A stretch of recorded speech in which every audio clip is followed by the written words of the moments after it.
अस्सलामु अलैकुम to everyone. एक स्टूडेंट ने मुझे कमेंट में बोला था कि 12th के बोर्ड्स में जो है ना कम स्कोर आ रहा है, क्या मैं नीट या जेईई क्वालिफाई कर सकता हूँ। ठीक है, तो मैंने सोचा कि उसके रिप्लाई में जो है ना मैं एक वीडियो अपलोड करूँ, क्योंकि आज ही जो है ना मतलब I belong to Jammu and Kashmir. तो आज जो है ना कश्मीर डिवीज़न के ग्रेड 12th के बोर्ड्स रिजल्ट डिक्लेयर हो गए। ठीक है, तो आप में से जितने भी स्टूडेंट्स जो है ना जिनका अच्छा स्कोर जिन्होंने क्वालिफाई किया होगा, जो पास हो गए ना, चाहे 60% आ गए, 70%, 80% जितना भी आ गए हो, तो सबको जो है ना मेरी तरफ से कॉन्ग्रेचुलेशंस। बट असल में जो इस वीडियो में बात करूँगा उन स्टूडेंट्स की जिनका स्कोर, जिनकी परसेंटेज कम आई है और वो इस वजह से परेशान है कि क्या पता उनका नीट या जेईई क्वालिफाई हो सकता है या नहीं हो सकता है।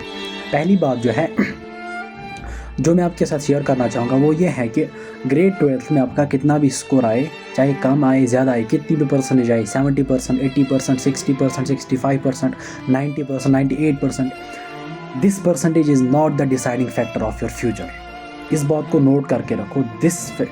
ये जो आपकी परसेंटेज है ना ग्रेड 12th के marks, this is not the deciding factor of you people. कोई भी स्टूडेंट हो, कोई भी कहीं से भी बिलोंग करता हो, किसी स्टेट से भी, कहीं स्टेट से भी हो, तो ये फैक्टर जो है ना आपके जो है ना ग्रेड 12th के marks, this is not the deciding factor at all.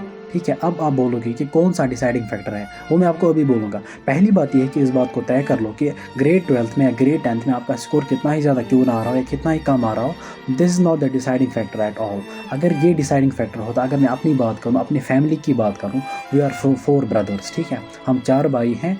तो इस टाइम जो है ना मेरा बड़ा भाई, ठीक है, डॉक्टर आमिर, ही is currently pursuing his SRship, registrarship at Sikkim's medical college. ठीक है, सिक्किम्स। ठीक है, तो क्या है कि और मेरा दूसरा भाई खालिद, इंजीनियर खालिद, उनने बीटेक कंप्लीट किया। अब वो करंटली जो है ना फिजिक्स पढ़ रहा है 11th 12th को, एंट्रेंस वाले स्टूडेंट्स को।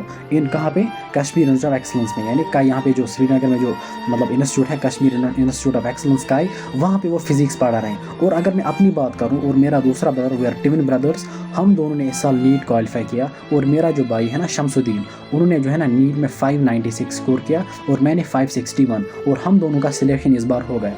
और अगर हम बात करेंगे अपने ग्रेड 12th मार्क्स की, जो मेरा बड़ा भाई है, ठीक है, जिन्होंने MBBS भी कंप्लीट किया, ठीक है, MD भी किया इन जनरल मेडिसिन, ठीक है, और उसके बाद 3 साल रिसर्च कर रहे हैं इस टाइम। और लास्ट पिछले महीने में उन्होंने जो है ना DM के लिए एंट्रेंस एग्जामिनेशन दिया। ठीक है, तो कहने का मतलब यह है कि ये जो 12th जो है ना 12th की percentage, it is not the deciding factor at all.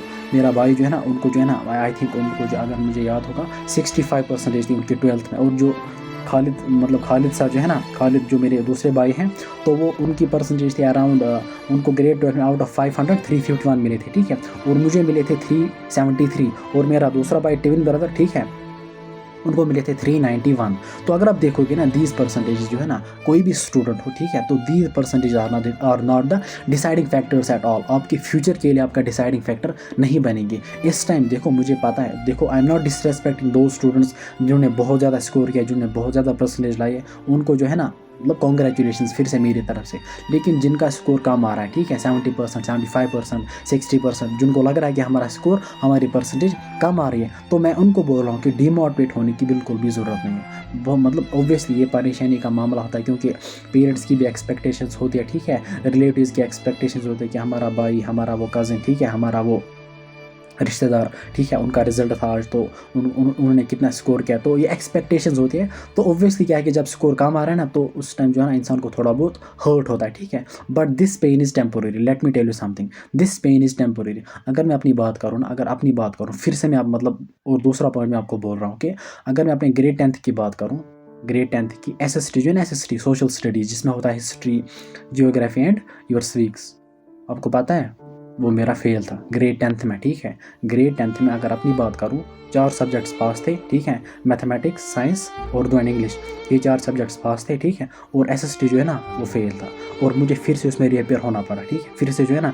मुझे उसमें जो है ना उसमें फिर से अपेयर होना पड़ा नेक्स्ट ईयर। और मेरा भाई जो शमसुद्दीन है, उसकी सिचुएशन, उसकी स्टोरी मेरी मुझसे भी बदतर है, इंशाल्लाह मैं बोलूँगा आगे डिटेल में। लेकिन यहाँ पे मैं आपको एक बात क्लियर करूँ, ये जो मेरा भाई शमसुद्दीन है ना, जिसको इस बार 596 आ रहे हैं, और इसको जो है ना सिक्किम्स मेडिकल कॉलेज मिलेगा इंशाल्लाह, ऑब्वियसली इसको वही मिलेगा। तो क्या है कि उसका 10th में उसका जब रिजल्ट आया ना, ग्रेड 10th का रिजल्ट, तो रिजल्ट जब आया तो मेरा रिजल्ट था क्वालिफाइड बट टू इम्प्रूव, ठीक है, it was qualified but to improve. तो उसके बाद जब हमने देखा तो मेरा जो है ना SST वापस था, फेल था ऑब्वियसली। अच्छा, उसके बाद तो शमसुद्दीन का रिजल्ट नहीं आया, उसको वहाँ पे रिजल्ट आया था डिसक्वालीफाइड डायरेक्टली, उसका रिजल्ट आया था डिसक्वालीफाइड। तो उसने एक मिस्टेक की थी वहाँ पे, उसकी उर्दू की हैंड राइटिंग जो है ना, मैं यहाँ पे शमसुद्दीन को डिसरेस्पेक्ट नहीं कर रहा हूँ, बल्कि मैं आपको समझा रहा हूँ कि आपके जो ग्रेड 10th के मार्क्स, ग्रेड 12th के मार्क्स जो है ना, these are not the deciding factors. अभी मैं आपको बोल रहा हूँ कि शमसुद्दीन की स्टोरी, तो उनकी स्टोरी ऐसी है कि जब एग्जामिनेशन हम दे रहे थे ना, तो I think Urdu was the last paper, ठीक है, कि शायद चौथा पेपर था उर्दू का, हाँ चौथा पेपर था शायद।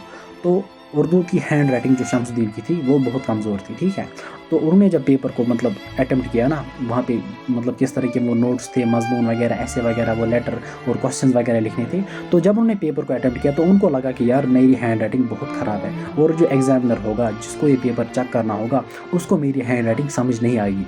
तो उसने क्या किया कि एग्जामिनेशन को जो है ना, आई थिंक 20 मतलब एग्जामिनेशन उस दिन जो है ना, मतलब ख़त्म होने को जो है ना बस 20 मिनट के 30 मिनट रह गए थे। उन्होंने दूसरा मतलब वो जो है ना आंसर शीट दिया, उन्होंने फिर से पेपर को अटेम्प्ट करने की कोशिश की, फिर से साफ साफ लिखने की कोशिश की। तो क्या हुआ कि अब टाइम खत्म हो गया, तो उन्होंने पेपर को अच्छे से अटेम्प्ट नहीं किया वहाँ पे, ठीक है, पूरा पेपर कंप्लीट ही नहीं किया। तो उन्होंने क्या किया, उन्होंने सोचा कि यार मैं पेपर जो है ना एग्जामिनर को, इन्विजिलेटर को वापस नहीं करूँगा, मैं उसको साथ ले जाऊँगा, और इनको लगेगा कि मतलब इनका पेपर एक मिसिंग है, और इसके मार्क्स जो है ना हम देंगे on the base of what, जो कि मतलब प्रीवियस 3 पेपर जो है ना अच्छे पेपर उससे किए थे, लास्ट 3 पेपर्स, उसी बेसिस पे जो है ना हम इसके मार्क्स देंगे इस सब्जेक्ट में। This was the mindset of Shamsuddin, ठीक है। उसके बाद क्या हुआ कि रिजल्ट आए, मतलब उसने किसी को नहीं बोला कि मैंने ऐसा हादसा किया, ऐसा मतलब ऐसा इंसिडेंट जो है ना मेरे साथ पेश आया। तो उसके बाद क्या हुआ कि जब रिजल्ट आया तो result he was disqualified for 2 years, ठीक है, यानी 2 साल की पेनल्टी उसको थी, मेरे भाई को, शमसुद्दीन को। मैं उसका मार्क्स कार्ड इंशाल्लाह आपको दिखाऊंगा नेक्स्ट वीडियो में, ठीक है। तो उसने जो है ना 2014 में 2014 में जो है ना एनुअल एग्जाम्स थे, तो हम अपियर हो गए। उसके बाद जो है ना मैंने बाई एनुअल 2015 में फिर से मैं अपियर हो गया, मैं भी अपना मार्क्स कार्ड इंशाल्लाह दिखाऊंगा। बाई एनुअल 2015 में फिर से अपियर हो गया फॉर SST, और उसके बाद जो है ना बाई एनुअल 2016, बाई एनुअल कब, 2016 में, 2 साल के बाद, 16 में वो अपियर हो गए, किस में, और याद रखना वहाँ पे क्या हुआ, सिर्फ ऑब्वियसली उन्होंने किसके साथ मतलब ये मिस्टेक की थी, उर्दू सब्जेक्ट के साथ, ठीक है, लेकिन उसको जो है ना 5 सब्जेक्टों में फिर से अपियर होना पड़ा, 5 सब्जेक्ट्स में, ठीक है। मैं आपको इंशाल्लाह दिखाऊंगा मार्क्स करूंगा मतलब नेक्स्ट वीडियो में, 5 सब्जेक्ट्स में उसको फिर से अपियर होना पड़ा, और उसका स्कोर था 322 इन ऑल द 5 सब्जेक्ट्स। और अगर आप उसके बाद उसने 12th कब किया कंप्लीट, 2018 में, और मैंने 2016 में, ठीक है। और अगर आप उसको देखोगे ना शमसुद्दीन को, मतलब उसने मुझे भी पीछे छोड़ा, उसका स्कोर आ रहा है 596, उसका स्कोर कार्ड आप देख सकते हो, मैंने सक्सेस स्टोरी में जो है ना एक वीडियो मैंने अपलोड की है, माई result of my brother and mine, आप देख सकते हो शमसुद्दीन शफी एंड माइन। तो वहाँ पे आप देखोगे उसका स्कोर आ रहा है 596। तो अब अगर आप खुद देखोगे ना यार, आपके 12th के मार्क्स, आपके ग्रेड 10th के marks, these are not the deciding factors at all. अगर कोई डिसाइड करने वाली चीज़, that's your efforts, that's your hard work in the right direction, ठीक है। तो इसलिए डिमोटिवेट, हाँ इस टाइम परेशानी का मामला है, ऑब्वियसली रिजल्ट आ रहे हैं तो स्कोर कम आ रहा होगा, परसेंटेज कम आ रही, घर वाली भी नाराज़ है, ठीक है। और यहाँ पे अब मैं आपको एक बात बोलूँगा, जब ग्रेड 10th के रिजल्ट आ गए ना, तो मतलब उम्मीद बहुत ज़्यादा रो रही थी, ठीक है, क्योंकि उस टाइम उनका मतलब वो गम था कि मतलब, क्योंकि मेरे बहुत सारे रिलेटिव्स भी थे, कज़न सिस्टर थी, कज़न ब्रदर्स थे, तो उनका अच्छे से क्वालिफाई हो पाया, लेकिन हम दोनों का नहीं हो पाया उस टाइम ग्रेड 10th में। तो उम्मीद बहुत ज़्यादा रो रही थी, बहुत ज़्यादा मतलब उन्हें आंसू बहाए, ठीक है। लेकिन लास्ट टाइम भी वो रो रही थी, कब, जब नीट का रिजल्ट आया, ठीक है, जब प्रोविजनल लिस्ट निकला, ठीक है, तो उम्मीद रो रही थी, लेकिन वो खुशी के आंसू थे, और ग्रेड 10th में वो गम के आंसू थे, ठीक है। तो बिल्कुल अभी जो है ना आपके पेरेंट्स को भी गम होगा, या अगर आपका स्कोर कम आ रहा होगा, आपका दोस्त आपसे नाराज़, आपके पेरेंट्स भी नाराज़ होंगे, लेकिन कोई बात नहीं है, ठीक है। आपका भाई जो है ना आपके साथ बात कर रहा है इस टाइम, बिल्कुल परेशान नहीं होना, इंशाल्लाह सब कुछ ठीक होगा विथ टाइम।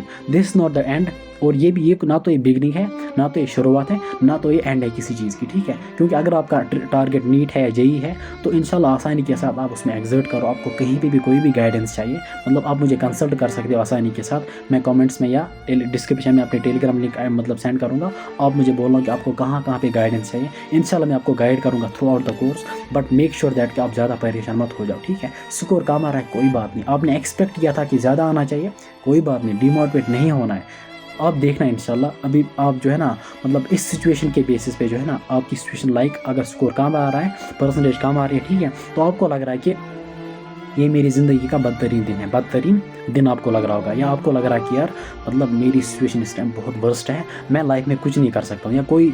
और याद रखना इस टाइम आपके जो हेटर्स होंगे वो बहुत ज़्यादा खुश होंगे, ठीक है, क्योंकि मतलब हेटर्स का क्या मकसद होता है कि जो मतलब जिनकी मतलब जिससे वो नफरत करते हैं ना, तो उनका वही मकसद होता है कि वो आगे नहीं बढ़ना चाहिए, उसको जो है ना उसका स्कोर, उसके मार्क्स ज़्यादा नहीं आने चाहिए। तो आपके हेटर्स इस टाइम खुश होंगे, ठीक है, लेकिन मेरी बात याद रखना, this is not the deciding factor at all. हाँ, डिमोटिवेट आप हो रहे होंगे या डिस्करेज एंड ऑल दैट, लेकिन याद रखना मेरी बात, अभी आप गिर गए हो, ठीक है, अभी आप गिर गए हो, मतलब मैं आपको बोल रहा हूँ कि गेट बैक अप, अब फिर से उठना है, अब जंग की तैयारी है, ठीक है, अब हमने लड़ना है इंशाल्लाह। अब हमने जो है ना, अभी अगर आपके पेरेंट्स नाराज़ हो गए हैं उनको भी हमने खुश करना है, ठीक है, और आपके जो हेटर्स हैं उनको भी उनकी बोलती भी बंद करनी है, ठीक है, क्योंकि मैंने आपके सामने, मैंने किसी और की, मैंने आपको लाइव एग्जांपल दी अपने भाई की और अपने बड़े भाइयों की, ठीक है, उनका स्कोर मैंने आपको बोला, उनका स्कोर क्या था एट मतलब उनके टाइम 12th में, ठीक है, लेकिन करंटली क्या सिचुएशन है कि मेरा बड़ा भाई भी डॉक्टर है माशाल्लाह, और माशाल्लाह मतलब मुझे बहुत फ़ख्र फील मतलब हो रहा है कि मतलब इस टाइम की मतलब मेरा बड़ा भाई जो है ना, एक तो वो डॉक्टर है लेकिन वो माशाल्लाह बेहतरीन इंसान है, ठीक है,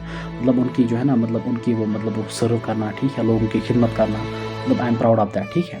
तो मेरा दूसरा भाई शमसुद्दीन, और शमसुद्दीन जो है ना मतलब मैं उसको रेस्पेक्ट देता हूँ इस टाइम, क्योंकि उसका स्कोर मेरे से ज़्यादा आ रहा है नीट में 596, मेरा 561, तो मैं उसको रेस्पेक्ट दे रहा हूँ, इसलिए नहीं यार आपने मुझे भी बीट कर दिया। तो अब देखो ना मेरे भाई ने शमसुद्दीन की बात, उसने कितना स्ट्रगल किया, 2 साल की पेनल्टी, उसके बाद फिर से 10th में अपेयर हो गई फॉर ऑल द 5 पेपर्स, ठीक है, उसके बाद 12th कंप्लीट किया, उसके बाद नीट भी क्लियर किया, ठीक है, और मैंने भी जो है ना ग्रेड 10th में मेरा एक सब्जेक्ट फेल था। तो ये सब कुछ डिसाइड नहीं करने वाला है, only your efforts, only your hard work, only your dedication and consistency and all that, ये डिसाइड करने वाले, ठीक है। सो मेक श्योर दैट कि जो है ना, हाँ कुछ दिनों के लिए मतलब ये वो पेन या हर्ट आप फील करोगे, लेकिन आपने जल्दी उठना, क्योंकि अभी जो है ना नीट का एग्जामिनेशन भी आने वाला है और जेईई का एग्जामिनेशन भी आने वाला है, ठीक है, क्योंकि वो आपका मेन टारगेट है, ठीक है। और मेरी बात याद रखना कि अगर आपके ग्रेड 12th में मतलब स्कोर कम आ रहा है, परसेंटेज कम आ रही है, ज़्यादा आ रही है, दैट डजेंट मीन कि आप मतलब सपोज अगर आपके 70% आ रहे हैं, दैट डजेंट मीन कि आपका नीट या जेईई क्वालिफाई नहीं होगा। और अगर किसी स्टूडेंट के 90%, 95% या 98% आ रहे हैं, दैट डजेंट मीन कि उसका नीट और जेईई क्वालिफाई होगा। ये परसेंटेज डिसाइड नहीं करने वाले, आपके एफर्ट्स। हाँ, जिसको ज़्यादा परसेंटेज आ रही है उसको जो है ना मतलब थोड़ा बहुत कॉन्फिडेंस, उसको जो है ना वो कॉन्फिडेंट फील करेगा, ठीक है, कोई बात नहीं, लेकिन आप जो है ना आपने थोड़ा बहुत एक्सर्ट करना है ज़्यादा। Only exert will decide, only execution, only efforts will decide your future, ठीक है। बाकी कोई भी परसेंटेज ग्रेड 10th हो, ग्रेड 12th हो, हाँ जिन्होंने जो है ना जिनका टारगेट नीट या जेईई नहीं होगा, ओबियसली जो है ना उनके लिए सपोज आप उन्होंने कोई सपोज कॉलेज मतलब बीएससी वगैरह एंड ऑल दैट कोई रिसर्च या पीएचडी वगैरह करनी होगी, उनको जो है ना थोड़ी बहुत परसेंटेज की ज़रूरत पड़ेगी फॉर स्कॉलरशिप पर्पज़, ठीक है। अदरवाइज़ ये परसेंटेज कुछ मामला नहीं होता है, क्योंकि 12th के बाद जो है ना ये 12th मतलब इस टाइम जो है देखो वो चर्चा जो है ना 12th का चर्चा, वो बहुत सालों पहले होता था कि यार इसने 12th में इतने लाए, ठीक है, या जब 12th के परसेंटेज पे मतलब कोई पोस्ट मिलता था, कोई जॉब मिलती थी, लेकिन इट्स नॉट लाइक दैट, ठीक है।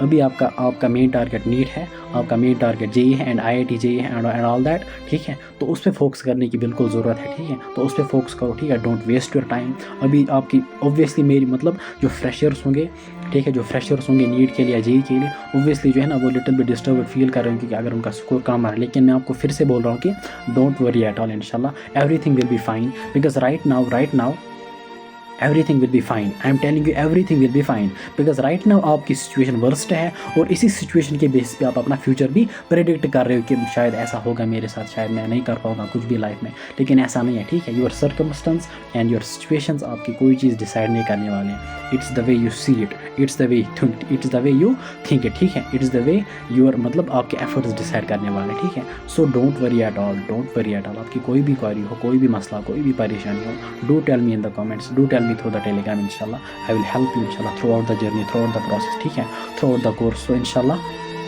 फिर से बोल रहा हूँ परेशान नहीं होना है, तो अपने मेन टारगेट फोकस करो, ठीक है, मेन टारगेट पे फोकस करो, अपने हेटर्स को भी आंसर करो, अपने घर वालों को भी खुश करो इंशाल्लाह, ठीक है। सो इंशाल्लाह मिलते हैं नेक्स्ट वीडियो में, तब तक के लिए ठीक से रहना और अच्छे से पढ़ाई करना और अपना ख्याल भी रखना। अल्लाह हाफिज़।